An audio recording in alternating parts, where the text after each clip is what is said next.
नमस्कार साथियों, आज हम सीखने जा रहे हैं साधारण आयताकार आरेख की रचना कैसे की जाती है, जो कि भूगोल विषय में प्रयोगात्मक कार्य के पाठ्यक्रम का हिस्सा है। तो आइए शुरू करते हैं साधारण आयताकार आरेख बनाना।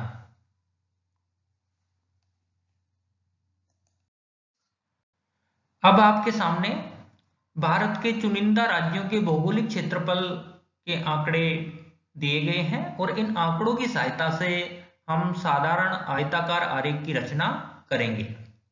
आप देख सकते हैं यहां पर भारत के 4 राज्य, एक जम्मू कश्मीर, दूसरा राजस्थान, तीसरा हरियाणा और चौथा छत्तीसगढ़। इन 4 राज्यों के भौगोलिक क्षेत्रफल के आंकड़े इनके सामने अंकित हैं और इन आंकड़ों की सहायता से हम साधारण आयताकार आरेख बनाना सीखेंगे। बताना चाहूंगा, दिए गए उदाहरण में केवल 4 राज्यों के भौगोलिक क्षेत्रफल के आंकड़े हैं। यह संख्या इससे अधिक भी हो सकती है और इससे कम भी हो सकती है। जरूरी नहीं कि आपको राज्यों के क्षेत्रफल के आंकड़े ही दिए जाएं। ये आंकड़े जिलों के भौगोलिक क्षेत्रफल के आंकड़े भी हो सकते हैं या विभिन्न देशों के भौगोलिक क्षेत्रफल के आंकड़े भी हो सकते हैं।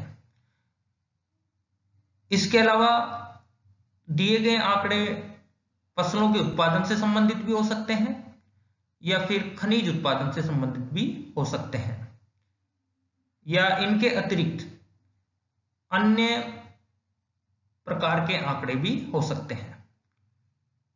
लेकिन आपको प्रश्न अनुसार दिए गए आंकड़ों की सहायता से साधारण आयताकार आरेख की रचना करनी होगी। अब आप समझ सकते हैं हमें इन 4 राज्यों के भौगोलिक क्षेत्रफल के आंकड़ों की सहायता से साधारण आयताकार आरेख की रचना करनी है। ठीक है, जैसा कि हम जान चुके हैं, भारत के चुनिंदा राज्यों के क्षेत्रफल के आंकड़ों की सहायता से हम एक साधारण आयताकार आरेख की रचना करेंगे। अब हम जानेंगे साधारण आयताकार आरेख बनाने के सामान्य नियम क्या हैं या कहें उसकी रचना विधि किस प्रकार है। तो बताना चाहूंगा, सबसे पहले आप दिए गए आंकड़ों को एक तालिका में अवरोही क्रम में व्यवस्थित कर लेंगे, यानी दिए गए आंकड़ों को एक तालिका में घटते हुए क्रम में रख देंगे। ठीक है, ऐसा करने के पश्चात आप कागज के आकार तथा दिए गए आंकड़ों को ध्यान में रखते हुए एक उचित मापनी का चयन करेंगे। यानी आपके पास मौजूद पेपर शीट के आकार और दिए गए आंकड़ों में अधिकतम तथा न्यूनतम मूल्य को ध्यान में रखकर एक उचित मापनी या पैमाने का चयन करेंगे। ठीक है, उचित मापनी का चयन कर लेने के पश्चात उस मापनी के अनुसार आप प्रत्येक मूल्य को प्रदर्शित करने वाले आयत का क्षेत्रफल भी ज्ञात करेंगे। बताना चाहूंगा, साधारण आयताकार आरेख में प्रत्येक मूल्य को एक आयत के द्वारा प्रदर्शित किया जाता है। आयत का क्षेत्रफल ज्ञात कर लेने के पश्चात, यानी मापनी के अनुसार प्रत्येक मूल्य को प्रदर्शित करने वाले आयत का क्षेत्रफल ज्ञात कर लेने के पश्चात हमें प्रत्येक आयत की लंबाई और चौड़ाई का भी निर्धारण करना होता है। ठीक है, इसके लिए हमें सबसे पहले सबसे बड़े मूल्य से संबंधित आयत की सुविधा अनुसार लंबाई मान ली जाती है। यानी सबसे बड़े मूल्य से संबंधित जो आयत है, उस आयत की लंबाई हम हमारी सुविधा के अनुसार या कहें पेपर के आकार को ध्यान में रखते हुए मान लेंगे। इसके बाद सबसे बड़े मूल्य से संबंधित आयत की चौड़ाई ज्ञात करने के लिए हम सबसे बड़े मूल्य से संबंधित जो आयत का क्षेत्रफल है उसमें हमारे द्वारा मानी गई लंबाई का भाग देकर ज्ञात कर लेंगे। आप इसको इस तरह समझ सकते हैं, जैसे सबसे बड़े मूल्य से संबंधित जो आयत है उसका क्षेत्रफल है 80 वर्ग सेंटीमीटर, ठीक है। और हमने सबसे बड़े मूल्य से संबंधित आयत की लंबाई मान ली 10 सेंटीमीटर। अब हमें ज्ञात करना है सबसे बड़े मूल्य से संबंधित जो आयत है उसकी चौड़ाई। लंबाई हमने हमारी सुविधा के अनुसार मान ली है जो है 10 सेंटीमीटर, और सबसे बड़े मूल्य से संबंधित जो आयत है उसका क्षेत्रफल है 80 वर्ग सेंटीमीटर। और जैसा कि मैंने बताया, सबसे बड़े मूल्य से संबंधित आयत की चौड़ाई ज्ञात करने के लिए सबसे बड़े मूल्य से संबंधित आयत के क्षेत्रफल में हमारे द्वारा मानी गई लंबाई का भाग देकर ज्ञात कर लेंगे। और आप देख सकते हैं इसका मान आया 8 सेंटीमीटर, यानी सबसे बड़े मूल्य से संबंधित जो आयत है उसकी लंबाई 10 सेंटीमीटर होगी जो हमने हमारी सुविधा के अनुसार माना था, और उसकी चौड़ाई होगी 8 सेंटीमीटर। इस प्रकार हम प्रत्येक मूल्य से संबंधित जो आयत बनेगा उस आयत की लंबाई और चौड़ाई ज्ञात करनी होगी, ठीक है। यहां एक और बात ध्यान रखने योग्य है कि प्रत्येक मूल्य से संबंधित आयत की लंबाई चौड़ाई बड़े मूल्य से छोटे मूल्य की ओर घटते हुए क्रम में होनी चाहिए। यानी सबसे बड़े मूल्य की लंबाई चौड़ाई सबसे अधिक, उससे जस्ट छोटे वाले मूल्य से संबंधित आयत की लंबाई चौड़ाई उससे कम, उससे जस्ट छोटे वाले मूल्य से संबंधित आयत की लंबाई चौड़ाई फिर उससे कम, और सबसे छोटे मूल्य से संबंधित आयत की लंबाई चौड़ाई सबसे कम। इस प्रकार हमें लंबाई चौड़ाई निर्धारित करते समय ध्यान रखना होगा कि बड़े मूल्य से छोटे मूल्य की ओर ये लंबाई और चौड़ाई घटते हुए क्रम में होनी चाहिए। इससे आयत की लंबाई और चौड़ाई एक दूसरे को काटेंगी नहीं और आयत भी आकर्षक बनेगा, ठीक है।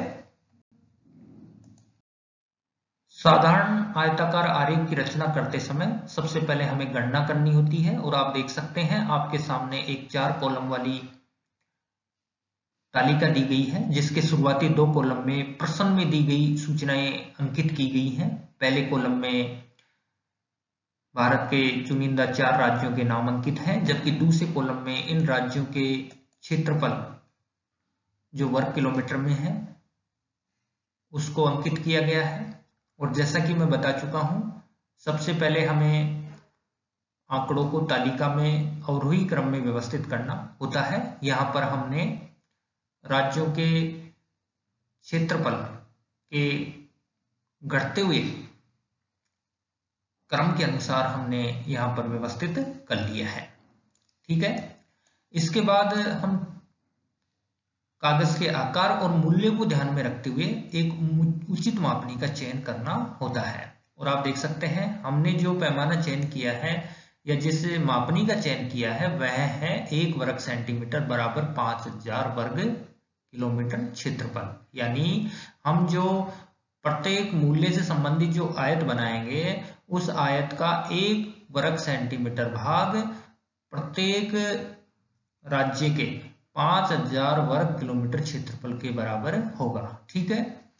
जब हम मापनी का चयन कर लेंगे तो इस मापनी के आधार पर प्रत्येक राज्य के क्षेत्रफल को प्रदर्शित करने वाला जो आयत होगा उस आयत का क्षेत्रफल ज्ञात कर लेंगे।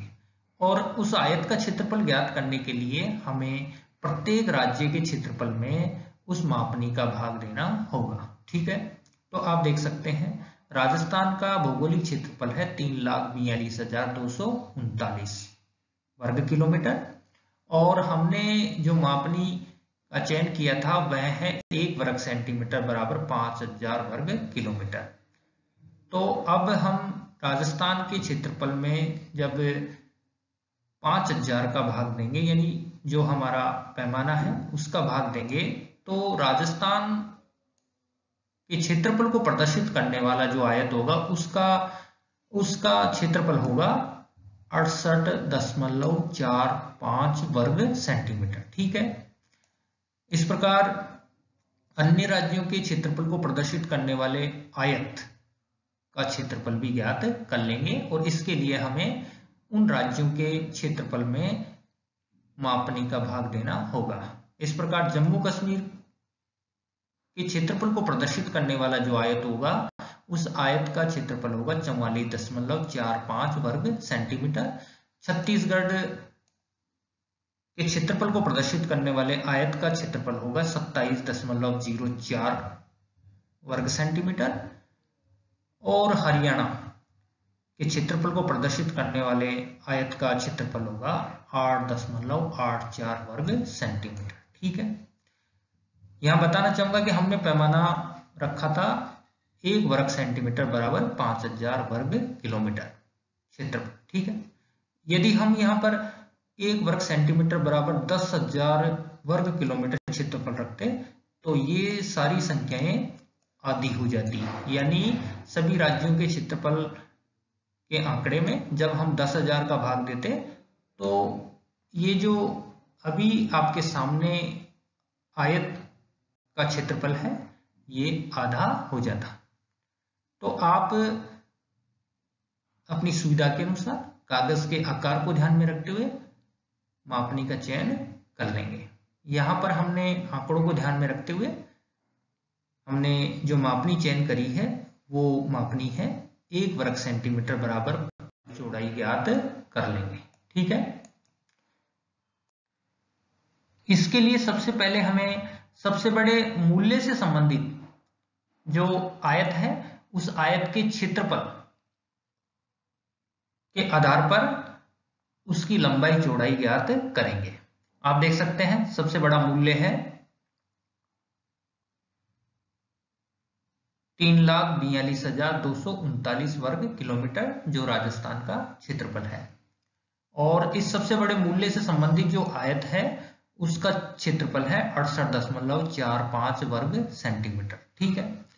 अब हम जैसा कि हम जानते हैं जब सबसे बड़ा मूल्य है तो इसको प्रदर्शित करने वाला आयत भी सबसे बड़ा होगा, यानी आकार में सबसे बड़ा होगा।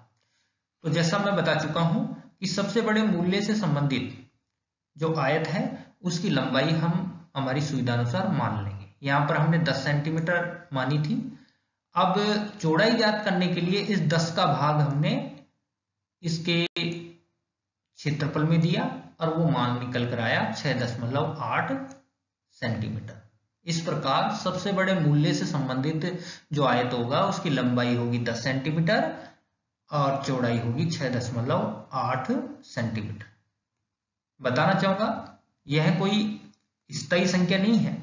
यदि आप सबसे बड़े मूल्य से संबंधित जो आयत की लंबाई मान लीजिए आपने यहां 11 सेंटीमीटर मान ली, तो जब उसकी चौड़ाई ज्ञात करेंगे तो फिर वो इससे कम हो जाएगी, और इसके लिए क्या करेंगे 11 का भाग इसके क्षेत्रफल में देंगे और जब भाग देंगे तो वो मान निकल कर आएगा 6.22। तो आप अपनी सुविधा के अनुसार इसकी शुरुआत कर सकते हैं। हमने यहाँ पर सबसे बड़े मूल्य से संबंधित आयत के लिए जो लंबाई है वो मानी है 10 सेंटीमीटर, और जब 10 का भाग उसके क्षेत्रफल में दिया तो उसकी चौड़ाई निकल कर आई 6.8 सेंटीमीटर। ठीक है। इसके बाद हम अन्य जो मूल्य हैं उनसे संबंधित आयत की लंबाई और चौड़ाई भी ज्ञात कर लेंगे। ध्यान रहे प्रत्येक मूल्य से संबंधित जो आयत की लंबाई और चौड़ाई है वो बड़े मूल्य से छोटे मूल्य की ओर घटते हुए क्रम में होनी चाहिए। आप देख सकते हैं राजस्थान के बाद क्षेत्रफल की दृष्टि से दूसरे नंबर पे यहाँ पर जो राज्य है वो है जम्मू कश्मीर। ठीक है, तो जम्मू कश्मीर के क्षेत्रफल को प्रदर्शित करने वाले आयत की लंबाई राजस्थान के आयत से ज्यादा या उसके समान नहीं है, यानी उससे कम है। 9 माना है, और जब 9 माना है तो 9 का भाग जब जम्मू कश्मीर के क्षेत्रफल को प्रदर्शित करने वाले आयत के क्षेत्रफल में जब भाग देंगे तो मान निकल कर आएगा 4.9 सेंटीमीटर। इस प्रकार जम्मू कश्मीर से संबंधित जो आयत बनेगा उसकी लंबाई होगी 9 सेंटीमीटर और चौड़ाई होगी 4.9 सेंटीमीटर। ठीक है, इसके बाद आप देख सकते हैं तीसरे नंबर पे छत्तीसगढ़। छत्तीसगढ़ के क्षेत्रफल को प्रदर्शित करने वाला जो आयत होगा उसकी लंबाई हमने घटते हुए क्रम में रखी है, यानी जम्मू कश्मीर से समान या उससे अधिक नहीं बल्कि उससे कम। तो यहां पर हमने 8 रख ली, और इसकी चौड़ाई ज्ञात करने के लिए जब 8 का भाग छत्तीसगढ़ से संबंधित जो आयत है उसके क्षेत्रफल में भाग देने से मान निकल कर आया 3.4 सेंटीमीटर। ठीक है, इसी प्रकार हरियाणा के क्षेत्रफल को प्रदर्शित करने वाले आयत की हमने जो लंबाई है वो हमने मान ली यहां पर 4। ठीक है, यानी छत्तीसगढ़ से कम। यहां हम 5 भी मान सकते हैं, 6 भी मान सकते हैं, 7 भी मान सकते हैं। लंबाई ज्यादा मानेंगे तो फिर यहाँ चौड़ाई कम हो जाएगी। ठीक है, तो हमने यहां पर 4 मान ली, और चौड़ाई ज्ञात करने के लिए जब 4 का भाग हरियाणा के क्षेत्रफल से संबंधित जो आयत है उसके क्षेत्रफल में भाग देंगे तो वो निकल कर आया 2.2। ठीक है, यहां हम 5 मान लेंगे, तो जब 5 का भाग देंगे तो फिर ये संख्या कम हो जाएगी। इस प्रकार हम प्रत्येक मूल्य से संबंधित आयत की लंबाई और चौड़ाई ज्ञात कर लेंगे। और ध्यान रखने वाली बात है, प्रत्येक मूल्य से संबंधित आयत की लंबाई चौड़ाई बड़े मूल्य से छोटे मूल्य की ओर घटते हुए क्रम में होनी चाहिए। आप देख सकते हैं सबसे बड़े मूल्य की लंबाई 10, फिर 9, फिर 8, फिर 4। इसी तरीके से इनकी चौड़ाई भी अपने आप ही समायोजित हो जाएगी। ठीक है, जब हम प्रत्येक मूल्य से संबंधित आयत की लंबाई और चौड़ाई ज्ञात कर चुके हैं तो अब हम साधारण आयताकार आरेख को बनाएंगे। इसके लिए हम सबसे पहले हमारे पास मौजूद पेपर शीट के बीच वाले भाग में नीचे की ओर सबसे बड़ा आयत बनाएंगे, और सबसे बड़े आयत की लंबाई है 10 सेंटीमीटर, और मान लीजिए ये 10 सेंटीमीटर की लंबाई है, लेकिन ध्यान रहे आपको ये है स्केल की सहायता से बनाना है।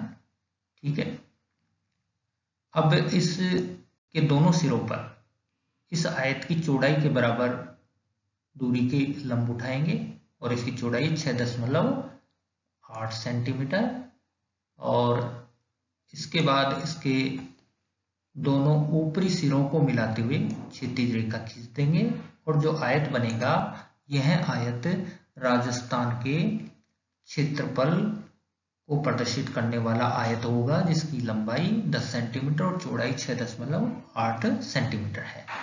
इसके बाद हम आकार के अनुसार दूसरे नंबर का जो आयत है वो बनाएंगे, और वो आयत भी इसी आयत के अंदर बनाएंगे। और जैसा कि आप जानते हैं दूसरे नंबर का जो आयत है उसकी लंबाई है 9 सेंटीमीटर, और यह 9 सेंटीमीटर की दूरी हम इस बिंदु से मापेंगे, और मान लीजिए यहां तक 9 सेंटीमीटर की लंबाई आ रही। ठीक है, और चौड़ाई है इसकी 4.9 सेंटीमीटर। चौड़ाई इस खड़ी रेखा पर मापेंगे, ये 4.9 सेंटीमीटर का चिन्ह है ये वाला। अब इस चौड़ाई के चिन्ह से हम आड़े रूप में चलेंगे, और लंबाई के चिन्ह से हम खड़े रूप में चलेंगे। जहां ये दोनों रेखाएं एक दूसरे को काटेंगी तब एक नया आयत बनेगा, यानी आयत के अंदर आयत, और यह आयत जम्मू कश्मीर के क्षेत्रफल को प्रदर्शित करने वाला आयत है। अब हम आकार के अनुसार तीसरे आयत की रचना करेंगे, और इस आयत की लंबाई है 8 सेंटीमीटर, और ये 8 सेंटीमीटर की दूरी मान लीजिए यहां तक आई, और इसकी चौड़ाई है 3.4 सेंटीमीटर, और मान लीजिए ये 3.4 सेंटीमीटर की चौड़ाई है। और जैसा कि मैंने बताया, चौड़ाई के निशान से हम आधे रूम में चलेंगे और लंबाई के निशान से हम लंबवत चलेंगे। जहां ये दोनों रेखाएं काटेंगी एक नया आयत बनेगा, और यह आयत होगा छत्तीसगढ़ के क्षेत्रफल को प्रदर्शित करने वाला आयत। ठीक है, अंत में हम हरियाणा के क्षेत्रफल को प्रदर्शित करने वाले आयत को बनाएंगे, और इसकी लंबाई है 4 सेंटीमीटर। हमने यहां से यहां तक इसकी लंबाई मापी, और ये लंबाई है 4 सेंटीमीटर, और इसकी चौड़ाई है 2.2 सेंटीमीटर। मान लीजिए ये 2.2 सेंटीमीटर का निशान है, और इस चौड़ाई के निशान से हम आधे रूम में चले, लंबाई के निशान से हम खड़े रूम में चले। एक और नया आयत बना, और यह आयत है हरियाणा के क्षेत्रफल को प्रदर्शित करने वाला आयत। ठीक है, इस प्रकार बड़े आयत में उससे छोटा आयत, फिर उससे छोटा आयत, फिर उससे छोटा आयत, इस प्रकार आयत बनेंगे। अब हम प्रत्येक आयत में एक भिन्न प्रकार की आभा या छाया भरेंगे। ठीक है, मान लीजिए हमने सबसे बड़े आयत में खड़ी रेखाएं डालने का निर्णय किया है, और हम ये खड़ी रेखाएं डालेंगे। ध्यान रहे ये सभी रेखाएं एक दूसरे के समानांतर होनी चाहिए। ठीक है, इसके बाद दूसरे नंबर के आयत में हमने आडी रेखाएं डालने का निर्णय किया है, और हमने ये आडी रेखाएं डाल दी हैं। ठीक है, ध्यान रहे ये आडी रेखाएं भी एक दूसरे के समानांतर होनी चाहिए। तीसरे आयत में हमने निर्णय किया है कि हम इसमें खंडित रेखाएं डालेंगे। आप देख सकते हैं ये खंडित रेखाएं हमने डाली हैं। इस तरह इस पूरे आयत में हम खंडित रेखाएं डाल देंगे, और सबसे छोटे आयत में हमने डिसीजन लिया है कि हम इसमें डॉट बनाएंगे। ठीक है, इस तरह इस छोटे आयत को डॉट के द्वारा भर देंगे। ठीक है, इस प्रकार चारों आयत में भिन्न प्रकार की आभाएं हम डालेंगे। ठीक है, अब इसके बाद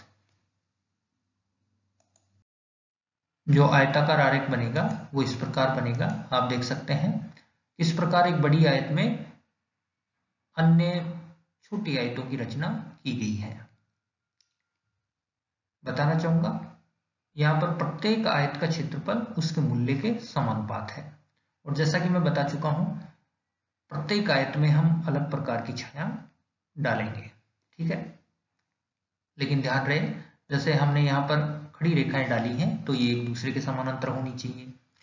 यहाँ पर आड़ी रेखाएं डाली हैं तो ये भी एक दूसरे के समानांतर होनी चाहिए। यहाँ पर खड़ी और आड़ी रेखाओं का जाल डाला है तो इसमें भी समरूपता होनी चाहिए। यहाँ पर खंडित रेखाएं डाली हैं तो ये छोटे छोटे खंड भी समान दूरी के होने चाहिए। ऐसा करने से आरेख सुंदर और आकर्षक बनेगा। इसके बाद हम आरेख के दाईं ओर एक संकेत सूची बनाएंगे जिससे हम यह ज्ञात कर सकें कि प्रत्येक आयत का संबंध कौन से राज्य से है। इसके लिए हम 4 छोटे आकार के वर्ग बनाएंगे क्योंकि हमारे आयतों की संख्या 4 है, और पहले नंबर के वर्ग में हम वो छाया भर देंगे जो हमने सबसे बड़े आयत में भरी है, और उसके सामने नाम लिख देंगे राजस्थान, क्योंकि इस प्रकार की छाया वाला जो आयत है वह राजस्थान के क्षेत्रफल को प्रदर्शित कर रहा है। ठीक है, इसके बाद हम दूसरे नंबर के आयत वाली छाया भर देंगे और उसके सामने लिख देंगे जम्मू कश्मीर, इसके बाद तीसरे छोटे वर्ग में हम तीसरे नंबर वाले आयत की छाया भर देंगे और उसके सामने लिख देंगे छत्तीसगढ़। इसके बाद चौथे नंबर पर स्थित छोटे वर्ग में हम सबसे छोटे आयत की छाया भर देंगे और उसके सामने लिख देंगे हरियाणा। इस प्रकार हम इस संकेत सूची के माध्यम से आसानी से पहचान सकेंगे कि जिस आयत में ये खड़ी और आड़ी रेखाओं का जाल डाला गया है वह सबसे छोटा आयत हरियाणा के क्षेत्रफल को प्रदर्शित कर रहा है। ठीक है, इस प्रकार हम संकेत सूची बना लेंगे और यहीं पर नीचे हम मापनी का भी उल्लेख कर देंगे। और मापनी हमने रखी थी 1 वर्ग सेंटीमीटर बराबर 5000 वर्ग किलोमीटर क्षेत्रफल। ठीक है, और आरेख के ऊपरी भाग में हम आरेख का नाम लिखेंगे। आरेख का नाम है साधारण आयताकार आरेख और इसके बाद इसके नीचे हम इसका शीर्षक लिख देंगे और शीर्षक है भारत के चयनित राज्यों का क्षेत्रफल। इस प्रकार ऊपरी भाग में शीर्षक, दाईं तरफ संकेत सूची और उसके नीचे मापनी या कहीं पैमाना। ऐसा करने से अब हमारा साधारण आयताकार आरेख पूर्ण हो गया। ठीक है, धन्यवाद।